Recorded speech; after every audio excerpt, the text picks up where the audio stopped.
রায়ের ওপর রেগে গেল অনির্বাণ। হ্যাঁ বন্ধুরা, এমনটাই দেখা যাবে। তাই সম্পূর্ণ জানতে ভিডিওটিতে লাইক দেওয়া, চ্যানেলটি সাবস্ক্রাইব করে দেখতে থাকো।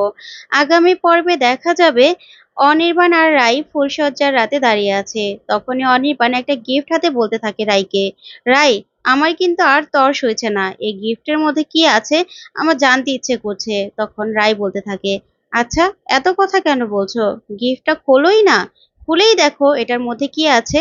তখনই অনির্বাণ সে গিফট বক্সটা খুলতে থাকে। তারপরে দেখা যাবে একটা বক্সের মধ্যে কিছু একটা দেখে অনির্বাণ পুরো চমকে যায়। তারপরে দেখা যাবে রাই বলতে থাকে, কি আছে এটার মধ্যে।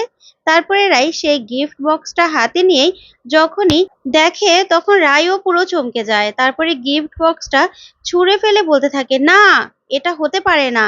তখনই দেখা যায় যে সেই গিফট বক্স থেকে সূর্য আর রাইয়ের কিছু একান্ত ছবি বেরিয়ে আসে। তো বন্ধুরা, আজকের আপডেটটি কেমন লাগলো কমেন্ট করে জানান।